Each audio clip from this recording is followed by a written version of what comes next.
Hey everyone, I am Mona Singh and you are watching exam insight. तो start करते हैं आज की अपनी वीडियो को, जो कि आपको बीपीएससी 71st का टेस्ट सीरीज होने वाला है। फुल लेंथ टेस्ट हम लोग बनाने वाले हैं केजीएस मतलब खान सर के क्लास से।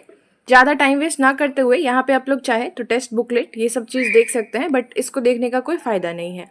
इंग्लिश का पेपर हम लोग सॉल्व नहीं करने वाले हैं, मतलब इंग्लिश और हिंदी दोनों मीडियम में आपको अवेलेबल होगा, पर आज हम लोग हिंदी मीडियम के प्रश्न पत्र को सॉल्व करेंगे। पहला क्वेश्चन है, निम्नलिखित में से कौन से अधिकार भारतीय संविधान के भाग 3 के बाहर है? तो डायरेक्ट इसके आंसर पे आएंगे ऑप्शंस देखने के बाद, क्योंकि बहुत ज़्यादा क्वेश्चंस है और सबको कवर करना थोड़ा ज़्यादा लंबा हो जाएगा और वीडियो देखने में आप लोगों को भी प्रॉब्लम होगी। आप लोग चाहें तो इसका पीडीएफ ले सकते हैं और पीडीएफ ना आपको वीडियो के पहले अपलोड हो जाएगा, ताकि जो लोग भी चाहें 2 घंटे पहले अपलोड हो जाएगा, वहाँ से आप लोग खुद से इसको बनाइए। सबसे ज़्यादा अच्छा वही होगा कि खुद से आप लोग उस टेस्ट पेपर को बनाइए, उसके बाद एनालाइज करिए कि आपके कितने क्वेश्चन सही होते हैं, ताकि इस वीडियो से आपको समझ में आ जाए। आपको वहाँ पे सॉल्यूशन अवेलेबल नहीं होंगे उस टाइम में, सिर्फ और सिर्फ पीडीएफ मैं वहाँ पे डाल दूंगी टेलीग्राम ग्रुप में। आप लोग वहाँ से 2 घंटे पहले उस क्वेश्चन पेपर को अटेम्प्ट करिए और फिर वीडियो को देखिए कि आपके कितने क्वेश्चन सही होते हैं। उसके बाद आपको सॉल्यूशन डिटेल में भेज दिया जाएगा। स्टार्ट करते हैं। पहला क्वेश्चन है, निम्नलिखित में से कौन से अधिकार भारतीय संविधान के भाग 3 के बाहर है? ऑप्शन ए, कानून के प्राधिकार के बिना कोई कर नहीं लगाया जाएगा या एकत्र नहीं किया जाएगा। ऑप्शन बी, कानून के प्राधिकार के बिना किसी भी व्यक्ति को उसकी संपत्ति से वंचित नहीं किया जाएगा। ऑप्शन 3, भारत के संपूर्ण क्षेत्र में व्यापार, वाणिज्य और समागम स्वतंत्र होंगे। तो इसका सही आंसर है आपको ऑप्शन डी, 1, 2, तीनों है। आगे है, भारतीय संविधान का निम्नलिखित में से कौन सा अनुच्छेद समान न्याय को बढ़ावा देने और गरीबों को मुफ्त कानूनी सहायता प्रदान करने से संबंधित है? तो यह है आपको अनुच्छेद 39A, अनुच्छेद 39A में है। ऑप्शन नंबर बी इसका करेक्ट आंसर है। भारतीय संविधान के निम्नलिखित में से किस अनुच्छेदों को 129वें संविधान संशोधन विधेयक 2024 द्वारा संशोधित करने का प्रस्ताव है? ऑप्शन ए, अनुच्छेद 83, ऑप्शन बी, अनुच्छेद 172, ऑप्शन सी, अनुच्छेद 327। तो इसका सही आंसर क्या है? ये भी आपको ऑप्शन डी हो जाएगा, 1, 2, 3 तीनों है। चौथा क्वेश्चन है, केंद्र शासित प्रदेशों के लिए कानून, वित्त सेवाओं और उपराज्यपालों की नियुक्ति के मामले में नोडल प्राधिकरण कौन सा मंत्रालय होता है? तो ये आपको ऑप्शन सी, गृह मंत्रालय होता है। आगे देखेंगे, किस संविधान संशोधन अधिनियम ने राष्ट्रीय अनुसूचित जाति एवं अनुसूचित जनजाति आयोग की स्थापना की थी? तो इसका सही आंसर है आपको 5 का सही आंसर है ऑप्शन नंबर डी, 65 संविधान संशोधन अधिनियम, 65वां संविधान संशोधन अधिनियम है। क्वेश्चन नंबर 6 है आपको, निम्नलिखित में से सर्वोच्च न्यायालय के किस केस में यह माना गया है कि प्रस्तावना भारत के संविधान का एक अभिन्न अंग है? तो यहाँ पे पहले आप लोग इसके ऑप्शंस को भी देखिएगा, क्योंकि इसके ऑप्शन से भी आपको बहुत सारा क्वेश्चंस बनता है। ऑप्शन ए है Berubari union case, option B Sankari Prasad case, option C Bharatiya Jeevan Bima Nigam case और ऑप्शन डी है मिनरवा मिल केस। तो इसके जो ऑप्शंस है उसको भी आप लोग एक बारी गूगल कर लीजिएगा, या आपके पास नोट्स अवेलेबल है तो उसको एक बारी रिकॉल कर लीजिएगा, क्योंकि यहाँ से आपको बहुत सारे क्वेश्चंस बनते हैं।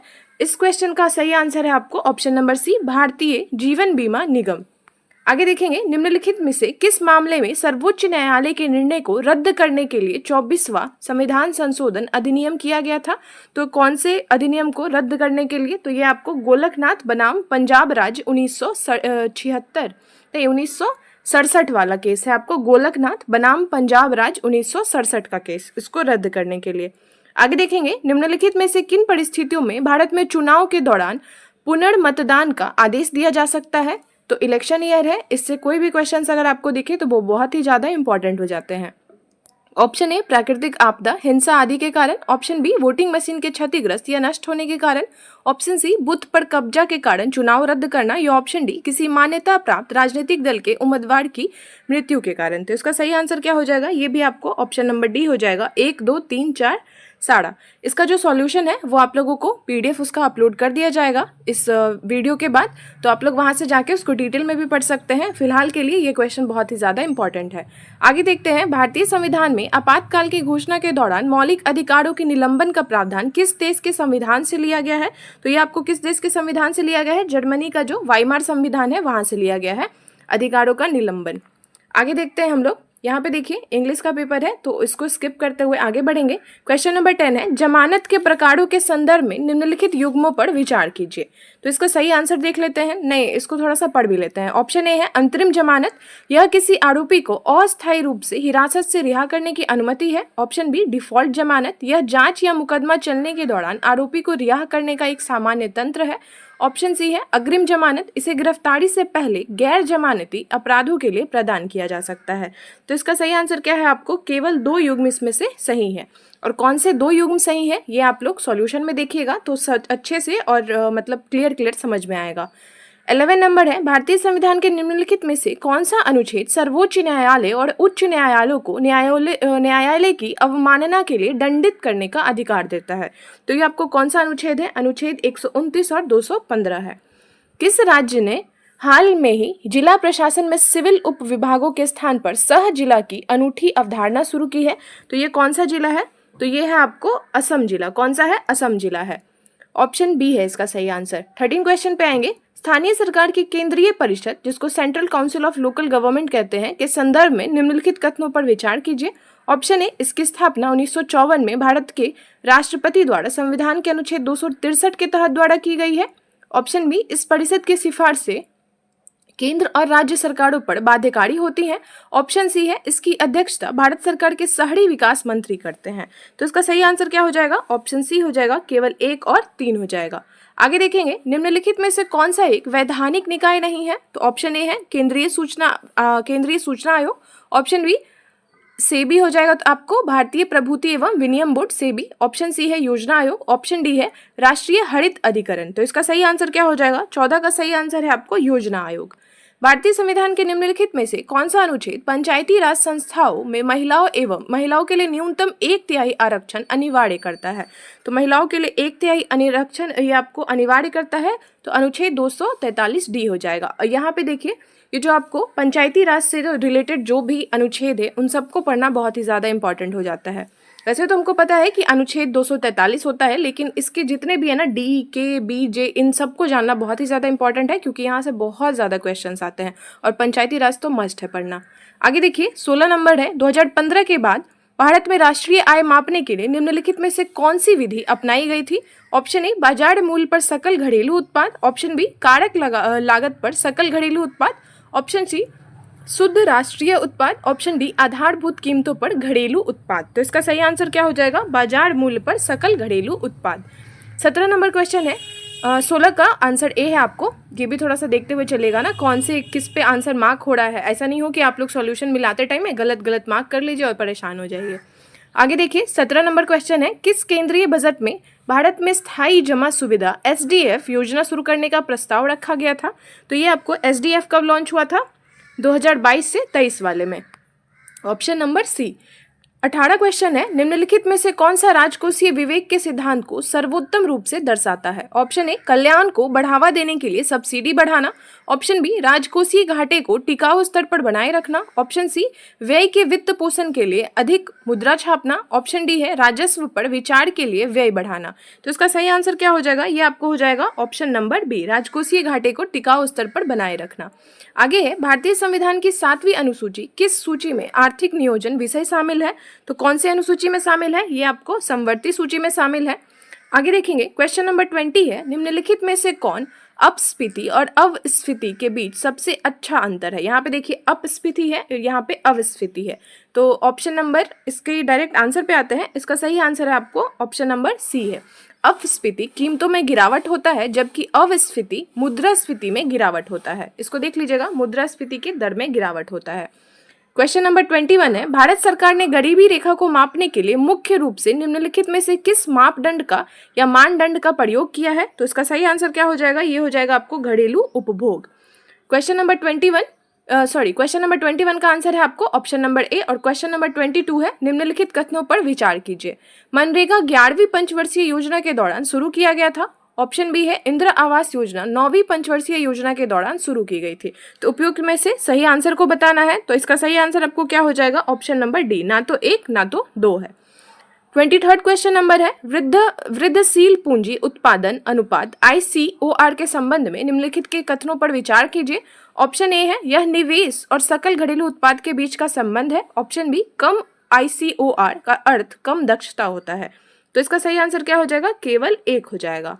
आगे देखेंगे 24 नंबर क्वेश्चन नंबर है निम्नलिखित में से कौन सी आर्थिक अवधारणा कुजेन्स के सिद्धांत की अधिक निकटता से जुड़ी हुई है? तो इसका सही आंसर क्या हो जाएगा? ये है आपको ऑप्शन डी आय समानता, आय असमानता।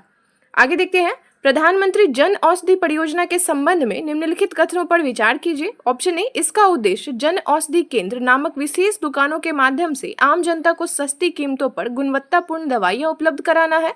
ऑप्शन बी इससे महिला एवं विकास मंत्रालय द्वारा शुरू किया गया है। तो महिला और बाल विकास मंत्रालय द्वारा शुरू किया गया है। तो इसका सही आंसर क्या हो जाएगा? ऑप्शन ए केवल एक इसका सही आंसर है, ना कि दोनों इसका सही आंसर है। क्वेश्चन नंबर 26 है बाजरा के संबंध में निम्नलिखित में से कौन सा कथन सही है?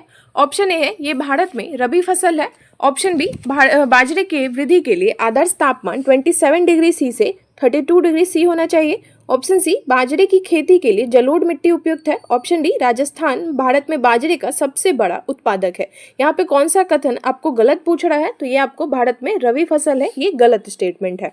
क्वेश्चन नंबर 21 है विपणन वर्ष 2025-26 के लिए कितनी खरीफ फसलों का MSP बढ़ाया गया है? तो कितनी खरीफ फसलों के लिए? यह आपको 14 खरीफ फसलों के लिए बढ़ाया गया है। क्वेश्चन नंबर 28 है भारत को SDG सूचकांक 2025 में कितना स्कोर प्राप्त हुआ है? तो SDG में भारत को है 67% है, 67.0% है। आगे देख सकते हैं यहाँ पे क्वेश्चन नंबर है आपको 29 दाखिल पोर्टल के संबंध में निम्नलिखित कथनों पर विचार कीजिए। ऑप्शन ए है यह उपभोक्ता शिकायत निवारण प्रक्रिया को सुव्यवस्थित करने के लिए डिजाइन किया गया एक अभिनव ऑनलाइन प्लेटफॉर्म है। ऑप्शन बी है इसे वित्त मंत्रालय द्वारा लॉन्च किया गया था। ऑप्शन सी यह भारत के सभी क्षेत्रों के उपभोक्ताओं के लिए सुलभ है। तो इसका सही आंसर आपको क्या हो जाएगा? 29 का सही आंसर है ऑप्शन नंबर सी केवल 1 एवं 3। 30 क्वेश्चन नंबर है वन नेशन वन सब्सक्रिप्शन योजना के संबंध में निम्नलिखित कथनों पर विचार कीजिए।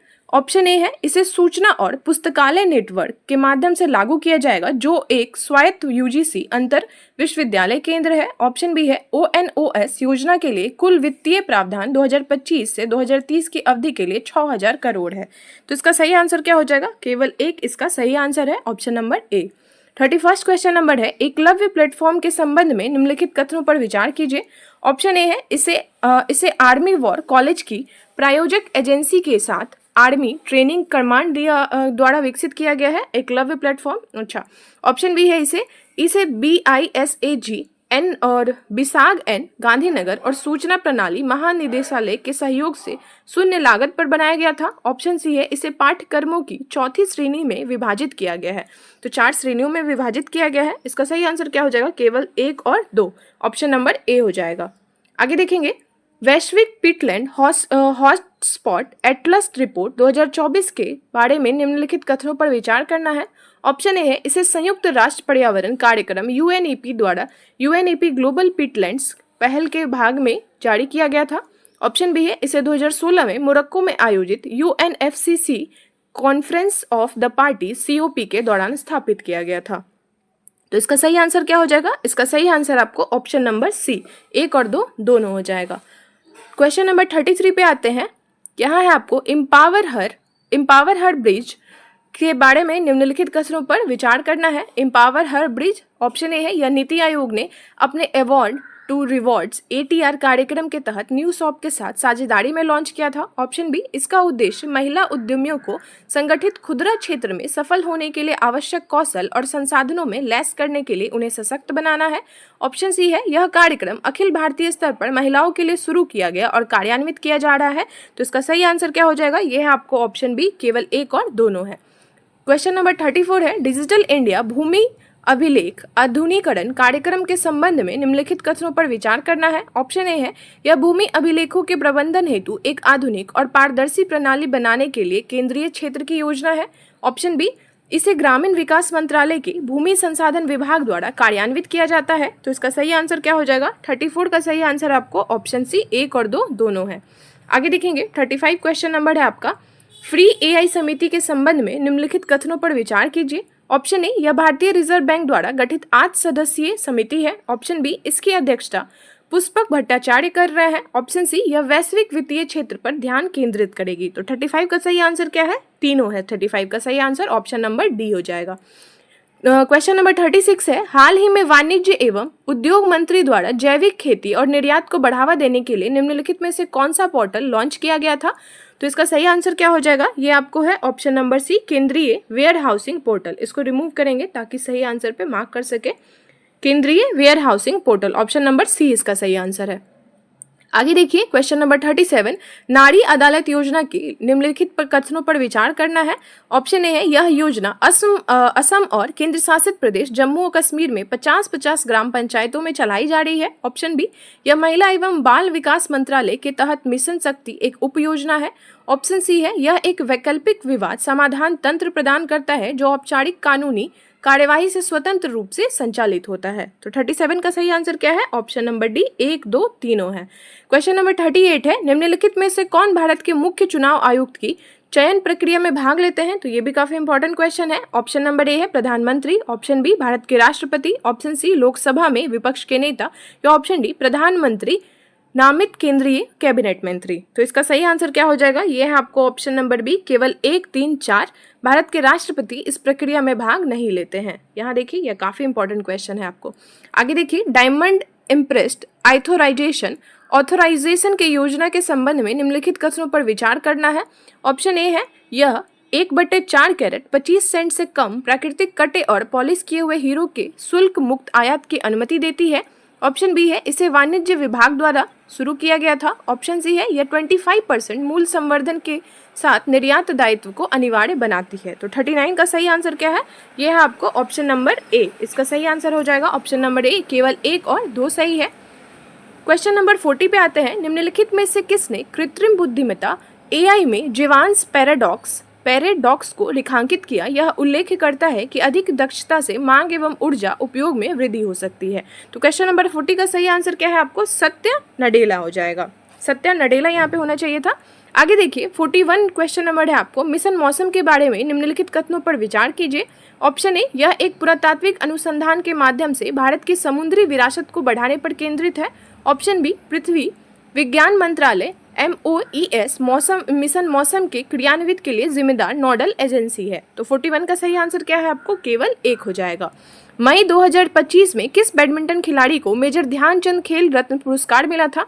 तो 42 का सही आंसर क्या हो जाएगा? 42 का सही आंसर है आपको ऑप्शन नंबर बी। यहाँ पे देखिए रंकी रेड्डी और चिराग शेट्टी, इसको याद रखिएगा। आगे है क्वेश्चन नंबर 43, निम्नलिखित में से किस वन्यजीव अभ्यारण्य में हाल ही में 3 दिवसीय ऑफ सीजन जीव जंतु सर्वेक्षण आयोजित किया गया था? तो 43 का सही आंसर क्या है आपको? ऑप्शन नंबर सी, इडुक्की वन्यजीव अभ्यारण्य। इसको थोड़ा सा ये भी देख लीजिएगा कि इडुक्की वन्यजीव अभ्यारण्य कौन से राज्य में स्थित है। आगे देखते हैं 44 क्वेश्चन नंबर है, झारखंड का कौन सा गांव पलामू टाइगर रिजर्व के कोर जोन से पूर्वी तरफ विस्थापित होने वाला पहला गांव है? तो ये आपको कौन सा गांव है? 44 का सही आंसर क्या है? ऑप्शन नंबर बी, गांव का नाम है आपको जयगीर। 45 क्वेश्चन नंबर है, पंचायत उन्नति सूचकांक PAI के बारे में निम्नलिखित कथनों पर विचार कीजिए। ऑप्शन ए, पंचायती राज मंत्रालय द्वारा 2.5 लाख से अधिक ग्राम पंचायतों की प्रगति पर नजर रखने के लिए इसे लॉन्च किया गया था। ऑप्शन बी है, यह एक बहु डोमेन बहु क्षेत्रीय सूचकांक है जो पंचायतों के समग्र विकास और प्रदर्शन को मूल्यांकन करता है। ऑप्शन सी है, इसका उद्देश्य 2030 तक स्थानीय सतत विकास लक्ष्यों SDG को प्राप्त करने में पंचायतों की भूमिका को मापना है। तो 45 का सही आंसर क्या हो जाएगा? इसका सही आंसर आपको ऑप्शन डी 1, 2, 3 तीनों हो जाएगा इसका सही आंसर। 46 नंबर है, नवीनतम वैश्विक वित्तीय केंद्र सूचकांक में किस भारतीय वित्तीय केंद्र ने प्रतिष्ठा लाभ श्रेणी में शीर्ष स्थान प्राप्त किया है? तो ये आपको सही आंसर क्या है? Gujarat, option number D. 47 है आपको, चीन और जापान के शोधकर्ताओं ने हाल ही में निम्नलिखित में से किस पदार्थ के बोस मेटल की तरह व्यवहार करने के प्रबल प्रमाण प्रस्तुत किए हैं? तो 47 का सही आंसर है आपको option number B, niobium diselenide है। आगे देखेंगे 48 क्वेश्चन नंबर, बायोगैस उपग्रह बायोमास उपग्रह मिशन के संबंध में निम्नलिखित कथनों पर विचार करना है। ऑप्शन ए है, इसमें एक एकल LEO निम्न पृथ्वी कक्षा उपग्रह प्लेटफॉर्म शामिल है जो कि एक सिंथेटिक अपचर रडार SAR उपकरण ले जाता है। ऑप्शन बी है, इस मिशन का जीवनी काल 5 वर्ष है जिसमें से 1 वर्ष का टोमोग्राफिक चरण शामिल है। ऑप्शन सी है, यह पूर्व ध्रुवण मापी के साथ P बैंड पर संचालित है और एक सिंथेटिक अपचर रडार का प्रयोग करता है। तो 48 का सही आंसर क्या हो जाएगा? 48 का सही आंसर है आपको ऑप्शन नंबर डी, 1 2 3 तीनों हो जाएगा। 49 है, PM युवा 3.0 के संबंध में निम्नलिखित कथनों पर विचार कीजिए। ऑप्शन ए, यह योजना एक मेंटरशिप कार्यक्रम प्रदान करती है जहां पे आपको चयनित युवा लेखक प्रसिद्ध लेखकों से प्रशिक्षण प्राप्त करते हैं। ऑप्शन बी, इसे भारत में क्षेत्रीय भाषा साहित्य को बढ़ावा देने के लिए प्रसार भारती द्वारा कार्यान्वित किया जाता है। तो PM युवा 3.0। 49 का सही आंसर क्या है? आपको केवल 1 है, ऑप्शन नंबर ए हो जाएगा। 50 का सही आंसर क्या होना चाहिए? पहले क्वेश्चन पढ़ लेते हैं। सर्वोच्च न्यायालय ने हाल ही में किस अनुच्छेद के तहत डिजिटल पहुंच को मौलिक अधिकार के रूप में मान्यता दी है? तो 50 का सही आंसर है आपको ऑप्शन नंबर ए, अनुच्छेद 21 है। 51 क्वेश्चन नंबर पे आते हैं। राष्ट्रीय शून्य खसरा रुबेला उन्मूलन अभियान के संबंध में निम्नलिखित कथनों पर विचार कीजिए। ऑप्शन ए, यह अभियान विश्व टीकाकरण सप्ताह के पहले दिन शुरू किया गया था। ऑप्शन बी, भारत ने 2027 तक इन बीमारियों को खत्म करने का लक्ष्य रखा है। ऑप्शन सी, इसका उद्देश्य बच्चों को खसरा रुबेला टीका की 2 खुराक देकर 100% टीकाकरण प्राप्त करना है।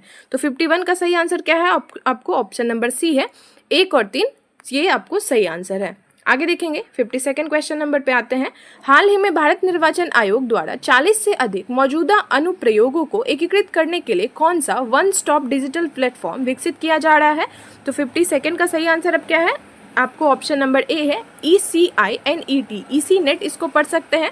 आगे देखिए 53rd क्वेश्चन नंबर है, खेल भावना, समावेशिता और सहिष्णुता को बढ़ावा देने के लिए पहला विश्व निष्पक्ष खेल दिवस कब मनाया गया था? तो 53rd का आपको सही आंसर है ऑप्शन नंबर बी, 19 मई 2025 को, 19 मई 2025 को। आगे देखेंगे भूवैज्ञानिक समय पैमाना और विभिन्न हिमालय पर्वतमालाओं के निर्माण से संबंधित निम्नलिखित युग्मों पर विचार करना है। तो डायरेक्ट इसके आंसर पे आते हैं। 54 का सही आंसर है आपको ऑप्शन नंबर डी, केवल 1 सही है। इयोसीन और ओलिगोसीन काल वृहत हिमालय का है। इयोसीन और ओलिगोसीन काल आपको वृहत हिमालय का है। आगे देखिए 55 क्वेश्चन नंबर है, हिमालय पर्वतमाला एवं उनके विभाजक के संबंध में निम्नलिखित कथनों पर विचार करना है। ऑप्शन ए है, वृहत हिमालय को लघु हिमालय से मुख्य सीमांत भ्रंश अलग करती है, main boundary fault. Option B, trans Himalaya को वृहत हिमालय से इंडो त्सांगपो स्यूचर अलग जोन करती है। ऑप्शन सी है, लघु हिमालय को शिवालय से मुख्य केंद्रीय थ्रस्ट मेन सेंट्रल थ्रस्ट अलग करती है। तो 55 का सही आंसर क्या हो जाएगा? केवल 1 और 3 इसका सही आंसर है, option number C, option number C हो जाएगा। आगे देखेंगे 56 नंबर क्वेश्चन है, निम्नलिखित में से कौन सी पूर्ववर्ती नदी हिमालय की सभी श्रेणियों से होकर बहती है? तो इसका सही आंसर क्या हो जाएगा? सतलज हो जाएगा, ऑप्शन नंबर सी हो जाएगा। आगे है 57 क्वेश्चन नंबर, यह पेरू के तट पर एक गर्म महासागरीय धारा के अवधिक उद्भव को संदर्भित करती है जिसके कारण समुद्र की सतह का तापमान बढ़ जाता है और क्षेत्र में व्यापारिक पवनें कमजोर हो जाती हैं। उपयुक्त गद्यांश में से निम्नलिखित में से किस मौसम संबंधी घटना का उल्लेख किया गया है? तो 57 का सही आंसर है आपको El Nino, option number C El Nino का है। आगे देखेंगे निम्नलिखित में से कौन सी रेखाएं पृथ्वी की सतह पर उन बिंदुओं को जोड़ती हैं जहां समान मात्रा में सूर्य का प्रकाश प्राप्त होता है? तो 58 का सही आंसर आपको क्या हो जाएगा? इसका सही आंसर है ऑप्शन नंबर बी, आइसोहेल है। इसका सही आंसर आपको ऑप्शन नंबर बी, आइसोहेल। आगे है 59, वायुमंडल के ऊर्ध्वाधर तापन से संबंधित प्रक्रिया के लिए वैज्ञानिक शब्द क्या है? तो वायुमंडल के ऊर्ध्वाधर तापन से संबंधित कौन सा वर्ड है, वैज्ञानिक वर्ड? तो इसका सही आंसर है आपको 59 का सही आंसर है ऑप्शन नंबर बी, संवहन हो जाएगा। आगे देखेंगे 60 क्वेश्चन नंबर है, घास के मैदानों और उनके स्थान से संबंधित निम्नलिखित युग्मों पर विचार करना है। तो 60 का आपको सही आंसर डायरेक्ट देख लेते हैं। इसका सही आंसर आपको ऑप्शन नंबर डी, 1 2 3 4 चारों सही है। और इन चारों घास के मैदान को भी याद रखिएगा। पंपास आपको उत्तरी अमेरिका, प्रेरिज कहाँ है? दक्षिणी अमेरिका, वेल्ड है ऑस्ट्रेलिया और डाउन्स है अफ्रीका। ये चारों आपको बहुत ही ज्यादा इंपॉर्टेंट है। 61 पे आते हैं, निम्नलिखित में से कौन कौन सा कारक मृदा सॉइल निर्माण की प्रक्रिया में महत्वपूर्ण भूमिका निभाते हैं? तो 61 के डायरेक्ट आंसर पे आते हैं। तो ये है आपको 1 2 3 4 5 साढ़े हो जाएंगे, अक्षांश को छोड़ के यहाँ पे सारा का सारा जो है आपको मृदा निर्माण में महत्वपूर्ण भूमिका निभाता है। 61 का सही आंसर है ऑप्शन नंबर बी। आगे देखेंगे, निम्नलिखित में से कौन भूवैज्ञानिक प्रक्रिया समस्थिक प्रतिक्षेप की घटना से पहले अधिक निकटता से संबंधित है? तो 62 का सही आंसर आपको क्या हो जाएगा? ऑप्शन नंबर सी, ग्लेशियरों का पिघलना। 63 पे आते हैं, निम्नलिखित में से कौन सा काल्डेरा नामक भूवैज्ञानिक संरचना का सबसे अच्छा वर्णन करता है? तो 63 का सही आंसर क्या है आपको? ऑप्शन नंबर डी, एक बड़ा बेसिन आकार का ज्वालामुखीय गर्त जो आमतौर पर एक बड़े विस्फोट के बाद मैग्मा कक्ष के ध्वस्त होने से बनता है।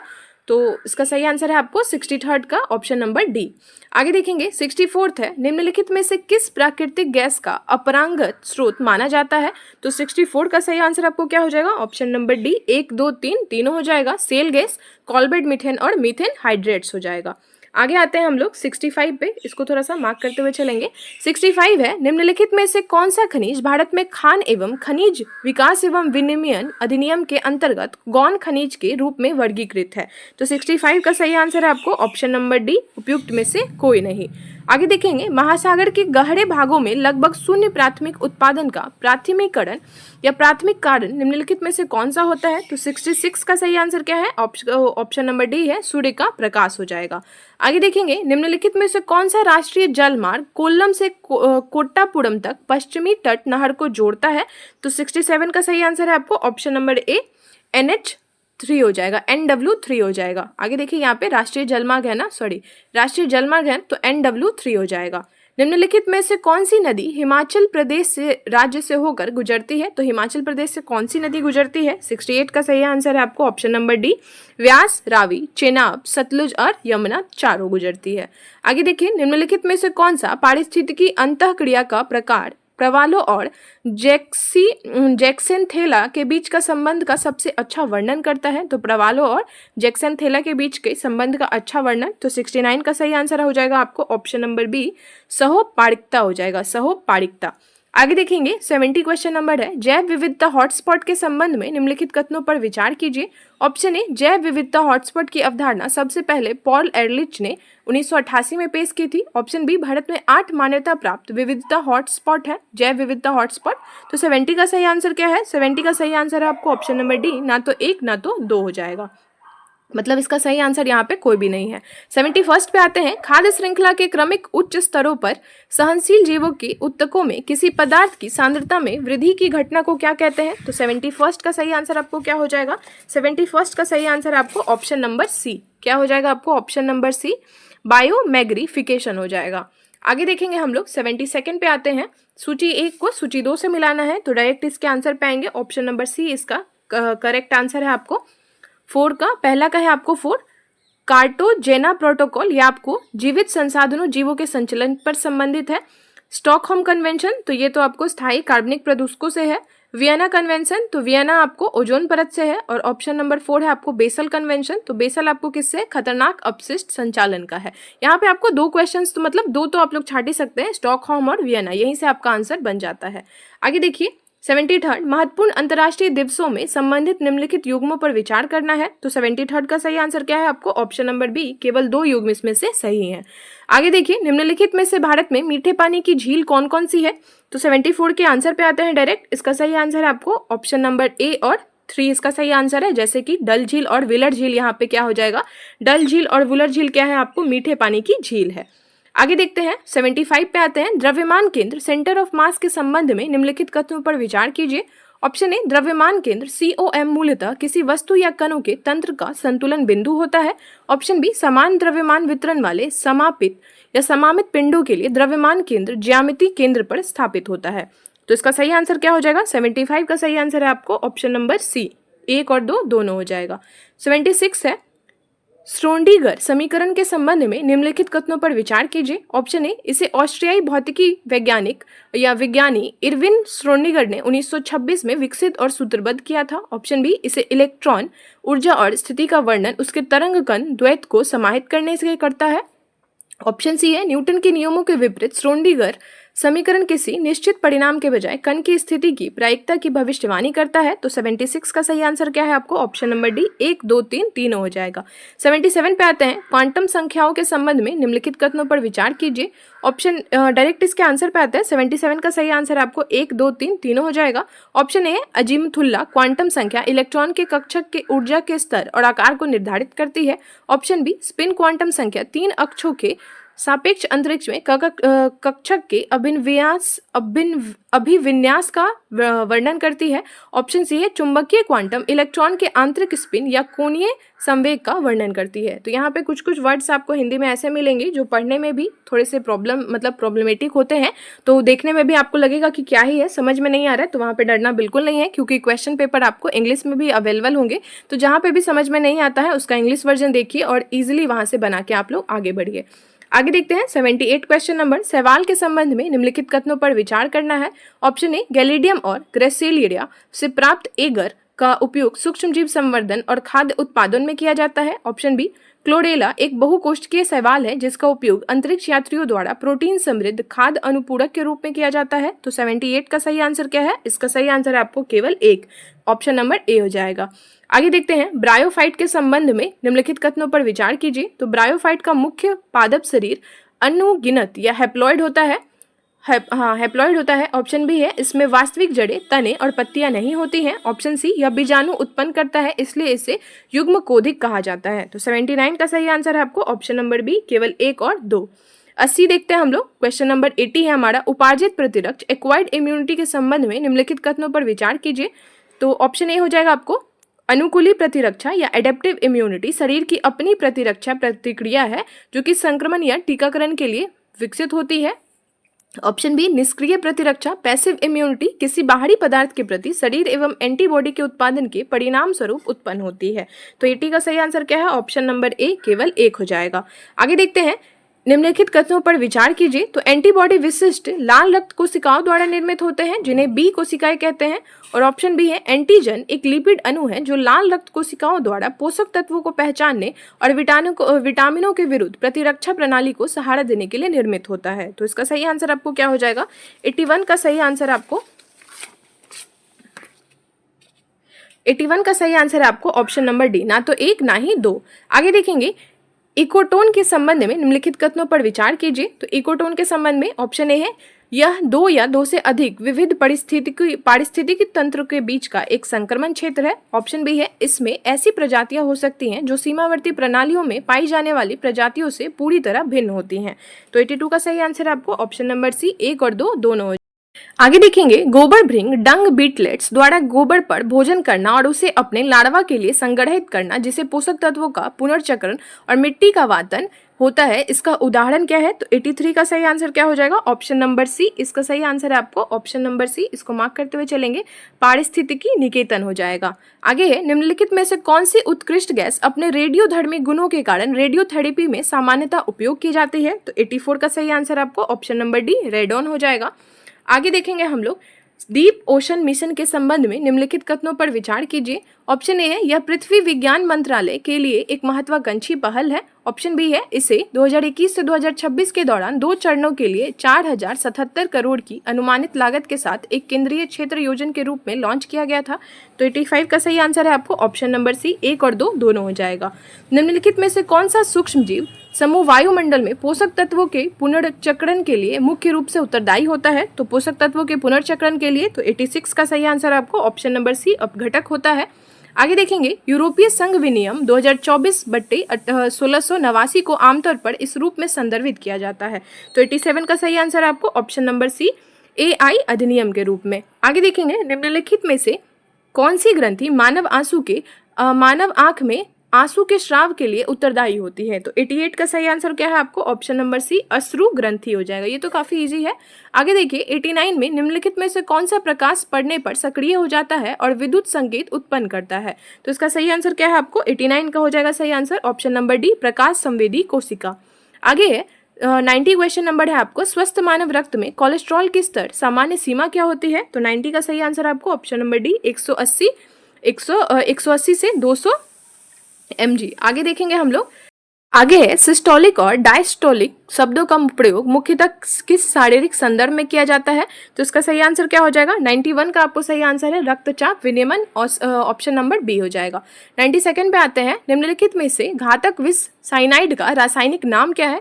तो साइनाइड का रासायनिक नाम क्या होता है? तो 92 का सही आंसर है आपको ऑप्शन नंबर बी प्रूसिक अम्ल होता है। इसको वापस से देखिएगा, इसका सही आंसर आपको क्या?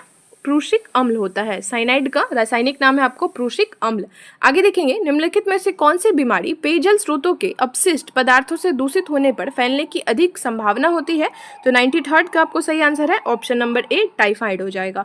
94 पे आते हैं, यदि किसी विद्युत बल्ब का तंतु असमान मोटाई का हो तो निम्नलिखित में से किस पर सबसे अधिक प्रभाव पड़ने की संभावना होती है? तो 94 का सही आंसर आपको विद्युत प्रतिरोध पर। आगे देखेंगे, आयन मंडल के संबंध में निम्नलिखित कथनों पर विचार कीजिए। ऑप्शन ए, यह पृथ्वी के ऊपरी वायुमंडल का एक भाग है जो 80 से लगभग 600 किलोमीटर के बीच स्थित होता है।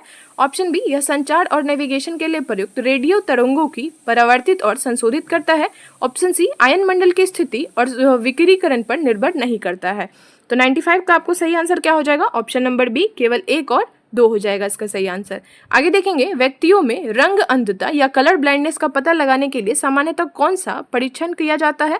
तो कौन सा परीक्षण किया जाता है आपको? 96 का सही आंसर है ऑप्शन नंबर बी, इसका नाम है आपको इशिहारा परीक्षण। आगे देखेंगे हम लोग 97 क्वेश्चन नंबर पे, डीएनए फिंगरप्रिंटिंग की प्रक्रिया में शामिल निम्नलिखित चरणों को सही क्रम में व्यवस्थित करना है। तो डायरेक्ट इसके आंसर पे आते हैं। 97 का सही आंसर आपको ऑप्शन नंबर बी 1, 3, 2, 5, 4 हो जाएगा। आगे देखिए 98, सूची 1 को सूची 2 से मिलाना है, तो इसके भी डायरेक्ट आंसर पे आते हैं। इसका सही आंसर आपको 1, 2, 3, 4, यहाँ पे ऑटोमेटिक सब के सब सही मिले हुए हैं। यहाँ से देखिए सारे के सारे सही है यहाँ पे। आगे देखते हैं, निम्नलिखित में से कौन सा पुरातात्विक स्थल सबसे पुराने ज्ञात पत्थर के औजारों और जिन्हें ओल्डोवन औजार कहा जाता है से संबंधित अधिक निकटता से जुड़ा हुआ है? तो 99 का सही आंसर है आपको ऑप्शन नंबर डी ओल्डू वाई हो जाएगा। इसका सही आंसर क्या है? ओल्डू वाई हो जाएगा। आगे देखेंगे 100 को भी डायरेक्ट इसके आंसर पे आते हैं। इसका सही आंसर है आपको ऑप्शन नंबर डी 1, 2, 3, 4। यहाँ पे भी आपको सारे के सारे सही मिले हुए हैं। सूची 1 को सूची 2 से मिलाना था। वैदिक शब्द है आपको और उसका अर्थ है, तो गौड़ा का अर्थ होता है भैंसा, घोषणा हो जाएगा, घोगना हो जाएगा आपको, गोगना है गौ हत्यारा, हिरण्य हो गया सोना और कर्मरा हो गया आपको लोहार। आगे देखेंगे, सम्राट अशोक के अधीन 250 ईस्वी पूर्व में पाटलिपुत्र में आयोजित तृतीय बौद्ध संगति का मुख्य परिणाम क्या था? तो 101 के डायरेक्ट आंसर पे आते हैं। तो इसका सही आंसर आपको ऑप्शन नंबर सी अभिधम पिटक का संकलन और बौद्ध शिक्षाओं का स्पष्टीकरण। आगे है, निम्नलिखित में से किस राजा को मामलन या महान पहलवान कहा जाता था? तो किस राजा को बोला जाता था? Narasimha Varman. Option number C है इसका सही आंसर, नरसिंह वर्मन प्रथम देख लीजिएगा। आगे देखते हैं, कौन सा प्राचीन ग्रंथ मौर्य वंश की उत्पत्ति के बारे में जानकारी प्रदान करता है? किन्हीं वंशत प्रकाशनी, अच्छा वंशत प्रकाशनी है और 103 का सही आंसर आपको ऑप्शन नंबर सी। आगे देखते हैं, अर्थशास्त्र में उल्लिखित अधिकारियों के संदर्भ में निम्नलिखित कथनों पर विचार करना है। ऑप्शन ए है, नवाध्यक्ष अंतर्देशीय और समुद्री यातायात को देखरेख के लिए उत्तरदायी थे। ऑप्शन बी, पन्याध्यक्ष माल पर सीमा शुल्क और पथकर वसूलने का कार्य करते थे। तो 104 का सही आंसर आपको केवल 1 इसका सही आंसर है ऑप्शन नंबर ए। आगे देखेंगे हम लोग, निम्नलिखित शासकों में से कौन विजय के प्रतीक के रूप में जीन को मूर्ति लाने के लिए जाना जाता है? तो कौन से जीन को मूर्ति लाने के लिए जाना जाता है? तो 105 का सही आंसर आपको क्या हो जाएगा? ऑप्शन नंबर सी, ये थे आपको महापद्मानंद थे। आगे देखते हैं, सातवाहनों के संबंध में निम्नलिखित कथनों पर विचार कीजिए। तो 106 का सही आंसर आपको क्या हो जाएगा? 1, 2, 3 तीनों हो जाएगा। उन्होंने बौद्ध धर्म और ब्राह्मण धर्म को संरक्षण दिया था, उन्होंने प्राकृतिक भाषा और साहित्य को संरक्षण दिया और उन्होंने अश्वमेध और राजसूय यज्ञ करवाए थे। आगे देखिए, निम्नलिखित कथनों पर निम्नलिखित स्थलों पर विचार करना है। तो 107 का सही आंसर देखते हैं डायरेक्ट। इसका सही आंसर है आपको ऑप्शन नंबर बी, ये आपको दक्षिण भारत में नवपाषाण स्थल है, कुपगल्लू है, पिकलीहल है और तेकलकोटा आपको दक्षिण भारत में नवपाषाण के स्थल है। आगे देखेंगे हम लोग, निम्नलिखित दिल्ली सुल्तानों में से किसने सिकंदर सानी या द्वितीय सिकंदर की उपाधि धारण की थी? तो सिकंदर सानी की उपाधि किसने धारण की थी? Alauddin Khilji. Option number C हो जाएगा। आगे देखिए, निम्नलिखित में से कौन सा प्रतीक सर्वप्रथम विजयनगर साम्राज्य के शासक अच्युत राय के सिक्कों पर अंकित किया गया था? तो अच्युत राय के सिक्कों पर क्या अंकित किया गया था? ये आपको गंड भेरुंड किया गया था। ऑप्शन नंबर सी इसका सही आंसर है। आगे देखेंगे, शेरशाह के प्रशासन के दौरान राजस्व अभिलेखों के रखरखाव के लिए कौन से अधिकारी जिम्मेदार थे? बैकग्राउंड नॉइज को थोड़ा सा अवॉइड करिएगा, बाहर से कुछ ज़्यादा ही नॉइज आ रहे हैं, तो उसको ध्यान ना देते हुए हमारी आवाज़ पे ध्यान दीजिए, क्योंकि आपके जो क्वेश्चन पेपर है एग्जाम में वो मेरी आवाज़ से ही आने वाले हैं, क्योंकि यहाँ पे मैं जो पढ़ रही हूँ वो आपके एग्ज़ाम के ही क्वेश्चन पेपर होंगे ना, क्योंकि इसी हिसाब से टेस्ट सीरीज़ लगाया जाता है, या किसी भी इंस्टीट्यूट का टेस्ट सीरीज़ इसी हिसाब पे या इसी पैटर्न पे बनाया जाता है, ताकि जो एग्ज़ाम के क्वेश्चन है उसका ना बच्चों को पहले से ही प्रैक्टिस हो जाए कि एग्ज़ाम में किस टाइप के क्वेश्चन आएंगे, या मतलब कैसे लगाना है, कैसे प्रेशर हैंडल करना है, तो उसी हिसाब के हैं। आगे देखिए 110 का सही आंसर क्या हो जाएगा आपको? 110 का सही आंसर आपको ऑप्शन नंबर बी कानूंगो हो जाएगा। आगे देखते हैं, निम्नलिखित में से कौन सा प्रशासनिक प्रभाग पल्लव साम्राज्य में उपयोग नहीं किया जा सकता था? तो उपयोग नहीं किया जाता था, ये है आपको प्रदेश, ऑप्शन नंबर डी हो जाएगा। आगे देखिए 112 है, खुदाई खिदमतगारों के संदर्भ में निम्नलिखित कथनों पर विचार करना है। ऑप्शन ए, उन्होंने खान अब्दुल गफ्फार खां के नेतृत्व में काम किया।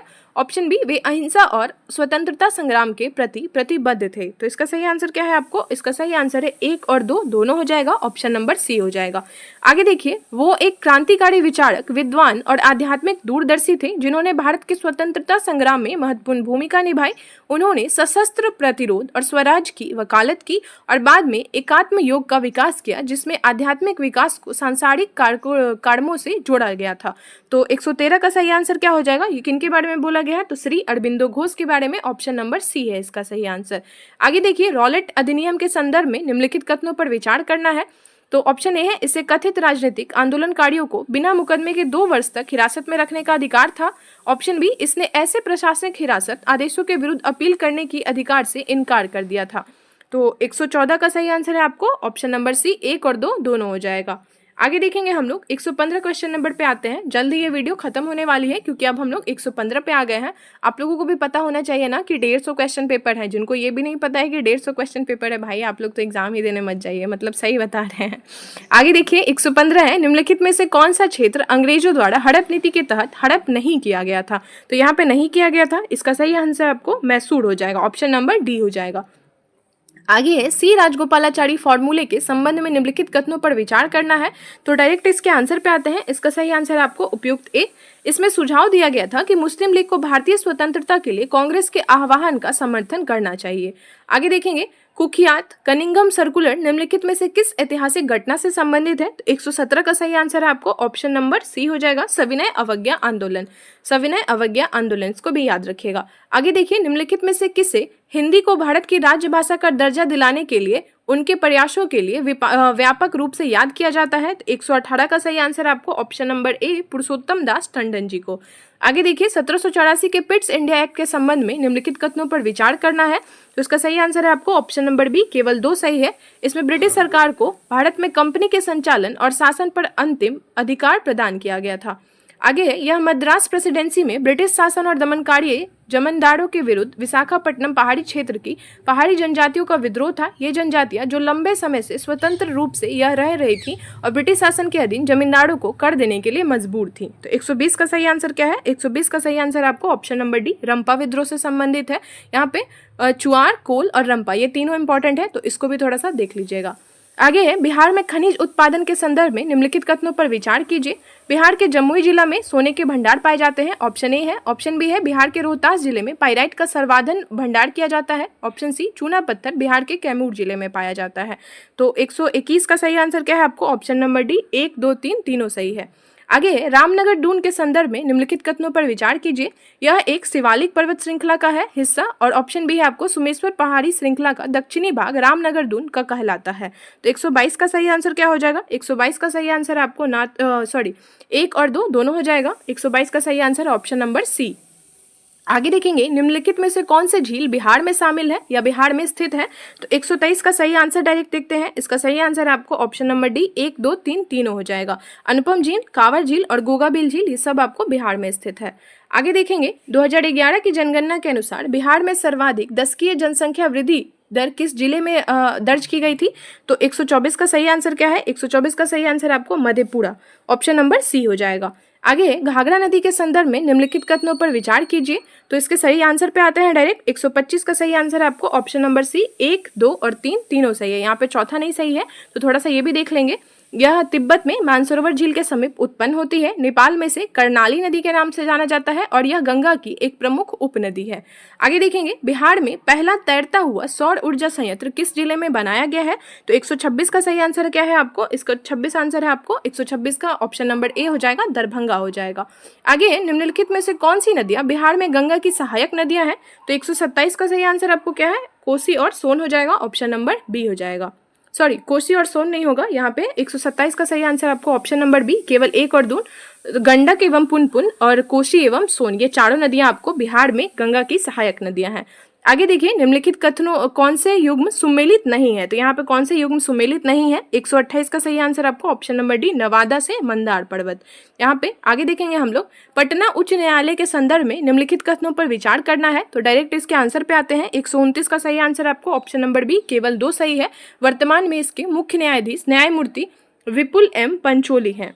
आगे देखेंगे, बिहार के प्रथम कांग्रेस राज्य मंत्रिमंडल 1937 से 39 में वित्त मंत्री कौन थे? तो 130 में ये आपको वित्त मंत्री कौन थे? 1937 से 1939 में। तो 130 का सही आंसर क्या है आपको? ऑप्शन नंबर ए हो जाएगा, अनुग्रह नारायण सिंह थे। आगे देखिए, अशोक के लघु शिलालेख स्थलों और उनके स्थानों को निम्नलिखित में से कौन सा युग्म सुमेलित नहीं है? यहाँ पे गलत सुमेलित पूछ रहा है। तो 131 का सही आंसर आपको option number D, Siddhpur Andhra Pradesh, यहाँ पे आपको गलत है। अहरौड़ा आपको यूपी में है, रूपनाथ एमपी में है और भबरू आपको राजस्थान में है। आगे देखिए, राजगीर में दुर्ग तथा स्तूप की स्थापना मगध के किस शासक के द्वारा की गई थी? 132 का सही आंसर आपको ऑप्शन नंबर बी, अजातशत्रु द्वारा। आगे है, पाल काल में श्रीनगर भुक्ति नाम से किस क्षेत्र को जाना जाता था? तो 133 का सही आंसर है आपको ऑप्शन नंबर ए, मगध हो जाएगा। आगे देखेंगे हम लोग, निम्नलिखित कथनों पर विचार कीजिए।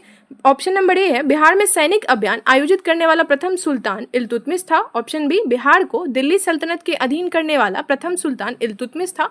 ऑप्शन सी, इल्तुतमिश ने मलिक जानी को पराजित कर बिहार पर अधिकार किया था। तो 134 का सही आंसर है आपको ऑप्शन नंबर बी हो जाएगा, केवल 1 और 2 दोनों सही है, ना कि तीसरा भी सही है। आगे है, मोहम्मद बिन तुगलक के शासनकाल में संबंध में निम्नलिखित कथनों पर विचार कीजिए। तो डायरेक्ट इसके आंसर पे आते हैं। 135 का सही आंसर है केवल ऑप्शन नंबर 1 हो जाएगा इसका सही आंसर, कि बिहार की प्रांतपति ने हरि सिंह देव को पराजित किया था। आगे है, शेरशाह के शासनकाल के संबंध में निम्नलिखित कथनों पर विचार कीजिए। तो 136 का सही आंसर है आपको ऑप्शन नंबर ए हो जाएगा। 1, 2 और 3 यहाँ पे सही पूछ रहा है, तो 1, 2 और 3 तीनों सही है, ना कि चौथा भी सही है। तो इसके सही को भी देख लेते हैं कि कौन कौन सा सही है। ऑप्शन नंबर ए है, 1541 में इसने पाटलिपुत्र का नाम पटना रख दिया था, पुनर्स्थापित कर दिया था। आगे देखिए, भूमि के माप के लिए 32 अंक का सिकंदरी गज का प्रयोग किया और ऑप्शन सी, चांदी का रुपया एवं तांबे का दाम प्रचलन किया था। तो ये आपको तीनों सही है। आगे देखते हैं, पटना के पहले अंग्रेज मजिस्ट्रेट कौन थे? तो ये कौन थे आपको? ये थे आपको चार्ल्स फ्रांसिस ग्रैंट थे, ऑप्शन नंबर बी हो जाएगा। आगे है, वर्ष 1913 में पटना में अनुशीलन समिति की एक शाखा की स्थापना किसने की थी? तो अनुशीलन समिति की एक शाखा की स्थापना किसने की थी? सचिंद्रनाथ सान्याल ने, ऑप्शन नंबर सी हो जाएगा। आगे है, वर्ष 1917 के चंपारण सत्याग्रह के निम्नलिखित में से कौन से संबंधित नहीं है? तो चंपारण सत्याग्रह से कौन से संबंधित नहीं है? तो ऑप्शन नंबर डी हो जाएगा, राम मनोहर लोहिया संबंधित नहीं है। जेबी कृपलानी, राजेंद्र प्रसाद और राजेंद्र कुमार शुक्ल तो संबंधित है ही। आगे देखिए, भारत छोड़ो आंदोलन के दौरान निम्नलिखित में से किस जेल से जयप्रकाश नारायण फरार हुए थे? तो कौन से जेल से भागे थे? तो ये आपको हजारीबाग जेल से भागे थे, हजारीबाग जेल से, ऑप्शन नंबर ए हो जाएगा इसका सही आंसर। आगे आपको मैथ और रीजनिंग के क्वेश्चंस मिलेंगे। तो 10 मैथ और रीजनिंग से रिलेटेड क्वेश्चंस होते हैं, तो डायरेक्ट उसके आंसर पे आएंगे, क्योंकि आप लोगों को पीडीएफ पहले ही प्रोवाइड कर दिया गया है। तो वहां से आप लोग उसको पढ़ के देख लीजिएगा कि इसका सही आंसर आपका सही होता है या नहीं। 141 का सही आंसर है आपको ऑप्शन नंबर सी। आगे देखेंगे, 142 का सही आंसर है आपको ऑप्शन नंबर ए। 143 के क्वेश्चन नंबर को देखते हैं। 143 का सही आंसर है आपको ऑप्शन नंबर ए, या केवल निष्कर्ष 2 अनुसरण करता है। 144 का सही आंसर है आपको ऑप्शन नंबर ए, शुक्रवार। 145 का सही आंसर है आपको ऑप्शन नंबर ए, 56।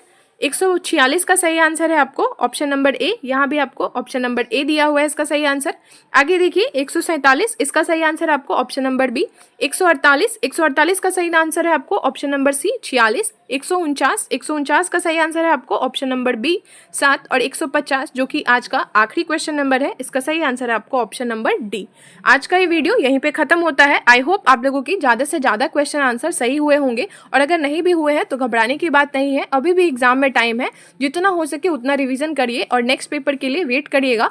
और सबसे अच्छी चीज़ पता है क्या यहाँ पे, कि मैं आप लोगों को PDF पहले ही अपलोड कर दूंगी और आप लोगों को 2 घंटे का टाइम भी रहेगा, ताकि आप लोग अपने क्वेश्चन पेपर खुद से सॉल्व करने की कोशिश करें कि कितने क्वेश्चंस मेरे सही हो रहे हैं। उसके बाद इस वीडियो को देखिएगा, ताकि जो सॉल्यूशन है वो आपके दिमाग में सेट हो जाए और खुद से भी आपकी प्रैक्टिस हो जाए। बस वीडियो देखने के बाद आप लोग जाके वहाँ से PDF पढ़िएगा तो वो उतना अच्छा नहीं होने वाला है। अगर आप लोगों को ये वीडियो अच्छी लगी हो तो प्लीज़ लाइक शेयर और सब्सक्राइब करिएगा, और इसके PDF के लिए टेलीग्राम चैनल को ज्वाइन तो करना ही पड़ेगा, जिसका लिंक आपको कमेंट सेक्शन में अवेलेबल होगा। And thank you so much for watching. Bye bye.